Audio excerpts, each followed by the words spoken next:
welcome to the show. Sergeant Richard Lloyd, Public Information Officer. Happy to be here. And with me today, I have... You forget my name?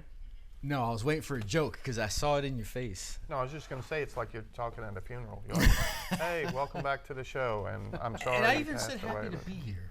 Yeah, We're but not you even didn't. 20 seconds. I know, But not even 10 seconds. But you didn't even pretend to be happy. You're like, I'm happy to be here.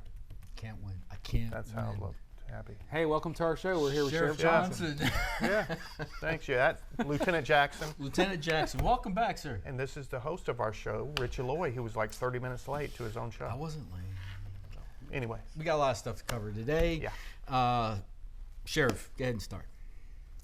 Thanks, I appreciate that. Go, sir. Let's just call it the Sheriff Bob Johnson Show and just do that, okay? Okay? You can sit out in your car in the parking lot. Okay, first up. Okay, we joke about a lot of things, but first up, we're going to talk about that NAS Pensacola active shooter and what a horrific incident that was. But luckily, deputies got there really fast and they took care of the guy, but still loss of life and all those injuries. It's a horrible thing. And we trained with NAS Whiting Field, which is in our county. They put a lot of pilots through there, including foreign pilots, and we train active shooter drills with them. We go out there, and our SWAT team goes out there, and we participate in exercises. So, we're prepared to respond to something like that if it happens. But our prayers go out to the families of all those involved over there, including the 2 deputies who were injured. They had 2 Escambia County deputies who were shot and are currently out convalescing. So our prayers go out to them as well. Absolutely. And all the first responders, the medical folks, fire folks, everybody did a great job. And real bad situation, and wish them all the best and speedy recovery. Yeah. So, Sheriff, we had a bunch of weekend vehicle burglaries we want to talk about. And we're going to go through this again about ad nauseum, lock your vehicles. We had a bunch of we had 4 stolen vehicles, all of which were unlocked with the keys inside them. Yep. I mean, you can't make this up. Yep. So now, and 3 of the 4 were recovered in Escambia County. Correct. Because the guys who stole them drove them home. So they were recovered in Escambia County. And then we had 24 other vehicle burglaries, all unlocked, because they're not going to break a window. They're going to check the door, and if it's locked, they'll go to the next car because they know people leave their cars unlocked. So, 1 Glock 30, Model 30, 45 caliber was taken out of an unlocked vehicle as well. So, it's getting to the point where if you can't remember to lock your car, you're going to lose some stuff. That's all I can tell you. And it's not that hard. You push a button on the key fob and lock your vehicles. So we do need your help, though. Out of those 24 vehicle burglaries, there were a lot of other cars that were broken into as well. I say broken into, opened up, and weren't reported. So if you have any kind of CCTV system or a Ring doorbell, whatever it may be, on your home, check it for the last week or so. And if you see any suspicious activity that you think would be something we need to know, call us at 983-1100 and let us know, and we'll come out there and take a look at it and maybe get a copy of it. That's becoming super popular. Yo, The Ring door. Mm-hmm. Of course, our wives tell us they see all the packages get dropped off this time of year. You're right. They pick up very well. They do. And so they're a big help to us in law enforcement. They are. So this past week, just to give you an idea of where this occurred, Windward Cove, we had Venetian Court, Gulf Breeze, Coronado, Grand Palm, Grand Ridge, Wind Meadow Drive, Grand Ridge, Woods Way, Blair Circle, Grayson Drive, Costa Verde, Catamaran, pretty much a lot of the south end of Santa Rosa County. It is. And we're looking for overnight hours. So just take a look. I think it was Saturday into Sunday and Sunday into Monday. Go through your video. And if you see anything, let us know. Give us a call.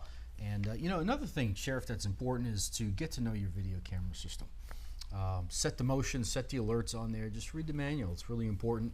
There's a lot of benefits to that. You'd be able to set it, and there's a lot of things you don't have to do. When I go home, I just pull mine up, and it has alerts. I just skip right to them, and within a matter of minutes, I could review everything that happened. Yeah, that's a good thing. And also, there's an app out there called Nextdoor app, and if you join that, you'll be linked with 28,000 other Santa Rosa County citizens who have that app. And basically what it can do is you can report suspicious activity through the app, and also it lets your neighbors know what's going on. Anybody that has that app will know what's happening in your neighborhood. suspicious activity-wise. So that's something that you can really, you know, it'll help you. Not only, you know, you have one set of eyes, but if you're in a big subdivision, think about it. All your neighbors looking out for each other, and you can talk on this app, and it's a pretty cool app. You know, so this app pretty much designs itself, and what I mean by that is it figures out your neighborhood and it connects you with the folks in your neighborhood. And once you sign in, it does keep you anonymous, but it does know just about a whereabout location of where you live, and you log in, and it's a virtual neighborhood watch program, and it's awesome because you get law enforcement involved when you want to get law enforcement. So if you get into a conversation, you have a question, you just hit one button, and then it transfers it over to us, and either our crime prevention or myself or some of our other intel folks will join the conversation. We can answer your questions for you. And secure your firearms at the end of the night. That's another one. That's a biggie. Man. I'm telling you, That's become huge. You know, everybody knows that we in Santa Rosa County, and I'll say it with our sheriff here, he is pro Second Amendment. He wants you to carry your gun, but make sure you're taking them inside your house. We have so many people leave them in their vehicles, then they forget to lock the vehicle, and it's such an easy crime. It is, and you know, the people breaking into your car, they want guns. That's what they're looking for. So, I mean, how are you going to feel? You leave your car unlocked, they take a gun, they kill somebody with it. I mean, you know, I don't know about you, but I'd feel pretty bad about that. So We're not taking it to do Two of our target most popular practice. items, I think, are Costa sunglasses and firearms. Those are two of the biggest things. Absolutely. without a doubt. And you know, the other thing I just quickly want to mention is make a routine of checking your cars. You know, just anything else, get into the habit of it. Yep. I go out at night, and if I take the garbage out, I'm always checking the car door handles. And I think I drive my neighbors crazy by hitting that beep button all the time. I think as cops, we get in the habit of doing it on calls, but it's definitely become something we do at nighttime. It's just making a circle around the house, make sure everything's locked. And I'll tell you how bad I am at it. I'll have a car in the garage with the door closed, and I still make sure it's locked. We're the same way. Yeah. Yeah, I get habit. Yeah. Yep. And it's just a routine. And what do they say? If you do something for 2 weeks straight, it becomes a habit. Yeah. That's true. Exactly. 2 whole weeks in a row. I feel a comment coming on. I didn't say a word. I hear it coming. I didn't say a Let's word. do this before it comes. Let's go to a quick commercial break. We'll be right back. Have you ever laid in bed and wonder what your future is going to be like? I do, and I often wonder what it's like to be a deputy. How would I look in a uniform? What's on that belt? What's the car look like inside? Who would I work with? What's it like to help others in need? What's it like to fight crime? One day, I'm gonna know. It's a dream come true to become a deputy for Santa Rosa County. It was one of my goals I had in life, try and become a deputy before age 30, and I did it. I always wanted a brother. Now I have a ton of brothers. You know, we're always having each other's backs. And that's that kind of close-knit family that you just can't get in any other kind of job. I'm patrolling Paradise. I work where people come to vacation, and that's amazing. And welcome back. Sheriff, got some information for us in reference to some information we just got. Yeah, unfortunately, Sheriff John Broxson, he was our sheriff back in 1959 to 61. He passed away recently, and I'll tell you something about the Broxson family. Everybody in Santa Rosa County knows Doug Broxson. He's our senator. Great guy, and that family has given so much for Santa Rosa County. Doug Broxson's father was sheriff of Santa Rosa County. His mother was sheriff of Santa Rosa County. His brother was sheriff of Santa Rosa County, and his brother was also a state senator. So they have a long line of public service, and he just recently passed away. They're going to have the funeral this upcoming week, and you know, we're praying for the family, and he was a great sheriff and a great man. So Great group of folks. Yep. Absolutely. Without a doubt. Let's go on with some more events. We had a homicide investigation this week, Sheriff. Yes, we did. Avenida de Golf and Pace. Two guys get into an argument. I believe alcohol was involved. They get in a fight. One pulls out a knife, stabs the other one to death. We end up responding, arresting the subject on scene, and he's currently in our jail awaiting trial. We have congratulations to a couple of our deputies. Really excited to announce School Resource Officer Deputy Jared Sinus is the SAIL Non-Instructional Employee of the Year, and there he is in the middle with that gigantic smile that we all look forward to. Yeah, he is a good dude, let me tell you. And next up, and also in that picture, actually no, he's coming up, School Resource Officer Deputy Brian Middleton.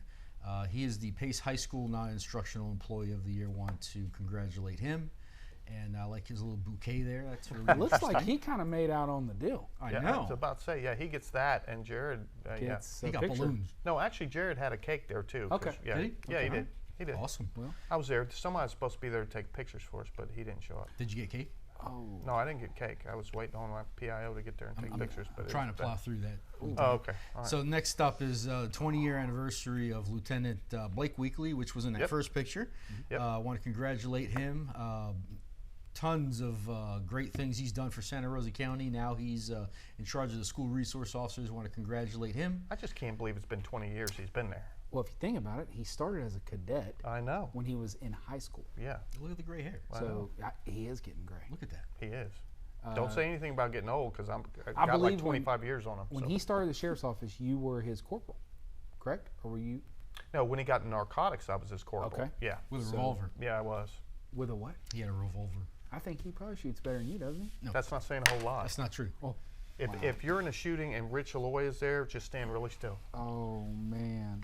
If you move, you may get hit by accident. I can hear the guy laughing. I'm just saying. Oh, okay. Well, on to some stolen equipment. Yeah. Yes, let's move change on the to some subject. bolo looking for some stolen equipment. Folks, we are asking for your help. We're looking during the overnight hours of Monday, November 25th. A Bobcat skid steer was stolen on a 20-foot right trailer, stolen from Gulf Breeze Mini Warehouse in Gulf Breeze. We're looking for this. This is the exact same one on the trailer. So if you know where this item is, we are looking for it. Santa Rosa County Sheriff's Office. Our partners on Crime Stoppers are offering a reward of up to $3,000 for information leading to the arrest of this individual. So if you've seen it, give us a call. We need to find this and get that equipment back and put somebody in jail. So Yes, we do. let's make sure we find this person. Next up, we just finished some training, Sheriff. We did, yeah. It's our annual training, or I say semi-annual training, and we get to run the PAT course and do some scenario shooting, and then we go out and qualify with our handguns, and then we also go out and do some less lethal, which is the taser, the beanbag shotgun, things like that. So it's a lot of fun. Everybody gets to get together and have a good time. So. Our training agency really stepped it up this time too. That training was a lot better, and we've come up to more realistic things, taking the approach of showing deputies a scenario they might actually Come into, encounter on the road. So it was good, very good training. Yeah, it was. Lots of fun. In our training, we typically, years ago, we used to just go in, shoot, use a baton, use a taser. Now what we're doing is we're going more into real life scenario type. What do you do if you encounter this situation? And in a lot of instances, you don't know what you're walking into. You're given, this is where you're going, here's the call, go take care of it. You're going into an empty room and you have no clue what's going on behind the scenes. So our training department, Lieutenant Vance, does a great job. And Joel Murphy, Sergeant too. Murphy, Yeah. absolutely, in creating these scenarios, keeps us fresh, keeps us on our toes, and it's a lot of fun too. We love doing it. Oh, yeah. Did you run the PATS course this year? I haven't yet. I'm going to do it with SWAT. So, Did you? Not yet. I did. Next week. Okay. what was your time? 4:25. Nice. Nice. Nice. You'll outrun me. You will. I'm just going to go ahead and own it. He'll outrun me. I don't know. 4:25 is pretty quick for me now that I'm getting up toward But the now 60 that I told mark. him 4:25, he'll run it in 4:20. And even if I run it in 4:30, I'll slip the guy with the stopwatch like a $5 bill and say, "What are you putting on it? 4:24?" Okay. Notice I'm staying out of this. So next up is we're going to, rest of the show really we're going to talk about crime prevention tips. It's that time of year where we have a holiday season upon us. Oh, There's yeah. a lot of things going on, and we want to talk about crime prevention. It's a very important topic for us, a lot of information we want to share with you. And really just to get the three of us talking about some things that we see on a day-to-day basis. And Lieutenant, chime in anytime if you see or hear anything that's important to you, and Sheriff. And the first one is, if you realize that you're a victim of a crime, you know, something like a robbery, something violent, nothing is worth your life. And really what we ask for is, you know, give them what you have, you know, your money, whatever. And what we ask for is to become, and think about it this way, is to be a professional witness. Look at the hair, the clothes, the tattoos. That's your best, what you can do right there at the moment is become a professional witness, pay close attention to the little details, because when we get on scene, those are the things we need to know about. It's been huge in helping us. A lot of our videos that come from these Walmarts and Targets, we get a lot of people on their tattoos. Absolutely. Because we can compare them to our M&I, which is basically it's a master name index that has booking photos from the past. We use that, and we've solved a bunch of crimes that way. And there was one guy, and I forget, I don't remember his name, but anyways, he had tattoos all over his face. Yep. So here's a tip from Sheriff Johnson to any future criminals, okay? If you're going to rob people and you're going to do stupid stuff, try not to get your face tattooed, because it makes it really easy for us. I mean, we don't mind, you know, it being easy, but, you know, we like a challenge sometimes too. Yeah. And tattooing cop killer across your forehead, that's usually no bueno. So that's just a tip from me to you. And since we're talking about tips, I figured I'd help you with that one. Okay. Well, do you remember that? I remember. I do remember that one. Yeah, I arrested him. I asked him, I said, cop killer. I said, how many cops you killed? None. I said, oh, great tattoo then. You know, I'm thinking, hey, false advertisement. I could arrest you for that. Anyways, next. Sorry. A real quick one before we go to commercial. When recording a message on your phone, especially at home, don't leave your last name. That's important, because what you're doing is you're giving people that call your last name, which can identify you. So you may not want to do that. You could say, hey, this is Rich, leave a message. You can do that. Right. So let's do this. We got plenty more to go over, and we'll be right back after this commercial message. Okay, sir, this is a citation for speed. However, I did give you your break, but you need to do me a favor, slow on down, just because of the fact that, you know, it is dangerous out here speeding right here. So do me a favor, you know, slowing down. Whoa! Slowing down. Whoa! Wow. That's the reason why you got to have a move over law in effect to save somebody's life. Hi, I'm Santa Rosa County Sheriff Bob Johnson, asking you to please remember to move over so all of us can come home safely. From that first day when I started hearing stories about what law enforcement actually, you know, entailed, I was hooked. I'm very involved with, you know, being on the SWAT team. It's my niche, if you will. I take pride in what I do. And my wife grew up in Santa Rosa County. I have, you know, 2 children, 1 on the way. I try to be the best husband and father I can be. Hopefully at the end of the day it'll make me a better cop as well. I am Michael Ramirez, and I am proud to be a Santa Rosa County Deputy Sheriff. Welcome back. Our favorite part of the show, gentlemen, wanted fugitives. So let's get started. We got a ton of material to go over. So here we go. Who's going first? I'll go first. All yours. Okay. Our first one is Devin Michael Colonel. And Devin is wanted for failure to appear, possession of cocaine, possession of a controlled substance without prescription, and order revoking bond, grand theft less than $5,000. Hold on, I gotta take a breath. Devin is a white male and is 25 years old, and he's approximately 6'1", 200 pounds, brown hair and brown eyes. Been a while. Is that a tattoo on his face too? It is. We just got done talking about that, Devin. Come on now. All right. Next up, Jack Avery Barr Jr. Jack is wanted for order revoking bond, DUI with damage to person or property, failure to appear, DUI with damage to person or property. He's a white male, 61 years old. He's approximately 5'7", 120 pounds with brown hair and brown eyes. Next up is Michael Shannon Davis, and Michael is wanted for failure to appear, battery, domestic violence, conditional release violation of domestic violence, 2 counts of non-support of children. And Michael is a white male, 40 years of age, 5'11", 175 pounds with brown hair and blue eyes.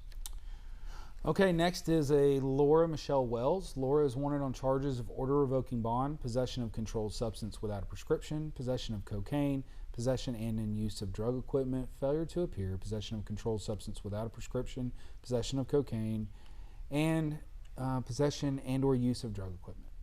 Laura is a white female. She's 41 years old, 5'2", 140. She has a tattoo on her shoulder. Next up is going to be Stephen Bradley Ziegler. Stephen is wanted for order revoking bond, driving while license suspended, possession of controlled substance without prescription, and possession of marijuana less than 20 grams. Stephen is a white male, 35 years old. He's approximately 5'9", 140 pounds, brown hair and brown eyes. Next up is Joshua Ryder Gay. So Joshua's wanted for a violation of probation, burglary of unoccupied structure, 2 counts, possession of burglary tools, grand theft less than $5,000. Joshua's a white male, 23 years of age, 5'10", 165 pounds, and he's got red hair and hazel eyes. Okay. Let's see. Next is an Adam Kenneth Ennis, and he's wanted by the Milton Police Department on charges of second-degree theft, second offense, and second-degree theft, third or subsequent offense. Adam is a white male. He's 46 years old. He's approximately 5'6", 190 pounds. He is bald with blue eyes. Next up, Shaquan DeMarcus Gaynor. He is wanted on charges of battery, domestic violence, trespassing, occupied structure, and grand theft of a motor vehicle. He is a black male, 24 years old. He's approximately 5'11", 145 pounds with black hair and brown eyes. What's on his face? And with tattoos on his face. There you go. Ding, ding. Next up is David Allen Driggers, and David is wanted on charges of violation of probation, possession of controlled substance without a prescription, possession of drug paraphernalia, driving with his license suspended. David is a white male, 41 years of age, 5'8", 170 pounds, brown hair and brown eyes. And if you have any information about any of these individuals and you want to remain anonymous, 437-STOP, Santa Rosa County Crime Stoppers. You could be eligible for up to $3,000. I know what I can do with $3,000 right now. What's that? Make a nice donation. Hey, there you go. Nice. Yeah, That's right. Yeah. Nice. He did that because he didn't want us to crack on him. So I haven't cracked on him yet today. he pulled hardly. on our heartstrings on that one. I didn't. I haven't said anything out of line to you today, have I? You haven't stopped. What? I didn't even notice. Okay, guys. All right, next on. So, Stop. Hold on, what? Since it's the Bob Johnson show now, we got to put in something else. So we're going to talk about something that's in the news right now. They're called RPOs, Risk Protection Orders. And people are under the impression generally that we can just come out and take your guns because, you know, we want to. That's not the case. Risk protection orders and red flags that you're hearing in the news right now, we have to get an order from a judge. And to get an order from a judge, he's not going to sign an order where we come out and take your guns unless you do something really, really dumb on social media or threaten somebody out in public or whatever. We have to have serious reasons to come take your guns. So RPOs, basically what it is if you put on Facebook, hey, tomorrow I'm going to go to such and such school with my brand new AR-15 and kill a bunch of kids. Well, we take that seriously. So we come out to your house, we interview you, we put something in front of a judge saying, hey, this is what this person did, this is what this person threatened, and he does have a gun, and the judge will sign an order saying, go get his gun. Right. But we don't just randomly do that. This has been in effect now for over a year, and I think we've done one. That's yeah. One. Yep. So we take it seriously too, because as you've heard me say ad nauseum here, that you know, if you are eligible to get a concealed weapons permit, get one and carry it. We love that. We actually do. So when it comes to the Second Amendment, we're not here, we don't want to take your guns. That's a last resort, and it's only after somebody does something that's not very intelligent, then we come out and take the guns. So if you're a law-abiding citizen and you have 150 guns in your house, you don't have anything to worry about. We're not coming for them. We don't want them. We want you to have them. So. Very well said. It's come up about Baker Acts too. Just so we clarify that, we go we use every route possible to try to not even take someone's weapons into custody because he doesn't want to be liable for them. Nope. We don't want to as an agency. If family can help us out, we usually try to go that route. The only time the RPO has been in effect is when you are considered that you're going to be a great harm towards people. Right. And we're going to always take that serious. But there you go. You got it live. Hey, that's it. I'm the man. Mm-hmm. Okay, now we can go back to your list. Well, no, I'm not being mean or anything. I just said we can go back to your list. And look at you, you're all depressed. You look like you just threw your sucker in the dirt and you want to go home. So, I can't win here, folks. Okay, back to the thing. Disgruntled employees. Tell us about disgruntled employees. Go ahead. So some signs that you want to look for. You know, what brought this about was this incident in AS is that it was a student there, and there were some things that happened beforehand that might have led up to this. I saw that on the news as well. Yeah. And when you say disgruntled employees, and you know, we joke around a lot on this show because you know we're friends and everything, and yeah. But when it comes to something like that active shooter at NAS, you know, I don't know that it falls into that category of disgruntled employee. I think it's radical Islamic terrorism. You know, and I think they've proved that out as well by, and correct me if I'm wrong, but he was showing videos to his friends Yes, he was. of active shooters killing people. Yep. And then the next day he comes to Pensacola NAS and does it. So Yeah. I think we're talking about a whole different animal. I think, you know, we're still in the war on terrorism, and that's not going anywhere anytime soon. So you got to keep your head on a swivel. Active shooters can occur anywhere from Walmart to military bases to courthouses, wherever. Just keep your head on a swivel, and if you do have a concealed weapons permit, carry it. Be safe. That's the biggest thing. Yes. Is be safe. And you know, of all this list of, you know, I got a ton of material here, and if there's anything in here, and I'm sure my two constituents will agree, is whatever you do and you decide to do an inventive emergency, do it quick, because there isn't a lot of time. Yes. So Right. make a decision and act on it. And even if, you know, others aren't following you, don't follow others. Make a decision. You know, run, hide, fight. That's what you want to do. There is not a lot of time. So make a decision and make it quick. And we'll talk a little bit about active shooters. So let's say you're in Walmart and there's an active shooter and you are carrying a concealed weapon lawfully, and you end up having to shoot this guy. So when you shoot him and he goes down and the place is secure, you know we're coming.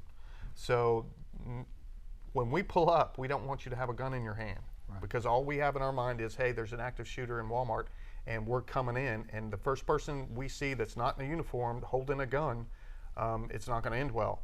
So put it back in the holster. Once the scene's secure, you got the gun away from the guy, put it back in the holster, cover it back up, and then just as soon as we get there, explain what happened. Yeah. So be very careful. But these active shooter things aren't going to end. Trust me, they are not going to end. So, and what is kind of frustrating for us too is I pull over people all the time, and they'll hand me their license and their concealed weapons permit, and I'll be like, "Are you carrying a gun?"